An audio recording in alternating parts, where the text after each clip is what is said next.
Praise the Lord. இன்றைய ரட்சிப்பின் வார்த்தையிலே உங்களை சந்திக்கிறதுல மகிழ்ச்சி அடைகிறேன். உங்களுக்கு வார்த்தையை சொல்லி நான் பலப்படுத்த விரும்புகிறேன். வேதத்தில் எப்படிமா சொல்லுவது, பிசாசுக்கு எதிர்த்து நிலைகள் எப்படி எதிர்த்து நிற்கிறேன்னு உங்களுக்கு நான் எக்ஸ்பிளைன் பண்ணுறேங்க. ஏன்னா எத்தனை பேருக்கு இந்த நாய் நோட் பண்ணியிருப்பீங்க தெரியல. நாய்கள் இருக்குல்ல, அது ஒவ்வொன்றும் ஒவ்வொரு பவுண்டரியை செட் பண்ணியிருக்கும், ஒரு எல்லையிலேருந்து செட் பண்ணியிருக்கோம். இந்த எல்லையிலேருந்து அந்த எல்லைக்கு அந்த நாய் போச்சுன்னா அங்கே இருக்கிற நாய்கள் எல்லாம் சேர்ந்து இதை சண்டை போட்டு திருப்பி விட்டு, இது எத்தனை பேர் நோட்டீஸ் பண்ணியிருப்பீங்க தெரியும். அங்கே அந்த எல்லையில் அது இருக்கும் பொழுது பயந்து ரொம்ப நடுக்கத்தோடு அந்த இடத்துலேருந்து ஓடி வரும்.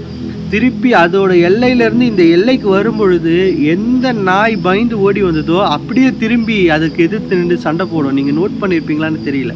அதுபோல தான் ஆண்டவருடைய எல்லையில் நீங்கள் இருக்கும் பொழுது, அவருடைய பிரசன்னத்தில் நீங்கள் இருக்கும் பொழுது நீங்கள் அதற்கு எதிர்த்து நிற்கலாம். நீங்கள் அந்த பவுண்டரியை விட்டு கடந்து போகும்போது, அந்த எல்லையை விட்டு நீங்கள் தூரம் போகும்பொழுது உங்களால் ஒன்றும் பண்ண முடியாது. பயம், துக்கம், துயரம் எல்லாம் உங்களை சேரும். ஒருவேளை அந்த சூழ்நிலையில் நீங்கள் இருக்கிறீங்க, உங்கள் பவுண்டரியை நீங்கள் கிராஸ் பண்ணி போயிட்டீங்க, ஆண்டவரோட பிரசன்னத்திலேருந்து நான் தள்ளி போயிட்டீங்கன்னா உடனே திருப்பி ஓடி வாங்க. அவரோட பிரசன்னத்தில் ஓடி வரும்பொழுது நீங்கள் அதற்கு எதிர்த்து நிற்கிற அளவுக்கு கர்த்தர் உங்களை திராணியை பலப்படுத்த விரும்புகிறார். இன்னைக்கு அப்பேற்பட்ட ஆசீர்வாதத்தை யார் யாரெல்லாம் பயந்து குறுகி இன்னொருத்தரை பார்த்து பயந்து ஓடி போய் ஒளிஞ்சிருந்தீங்களோ, உங்களுடைய எல்லைக்குள்ளே ஓடி வாங்க. அவர்களுக்கு எதிர்த்து நிற்கலாம்.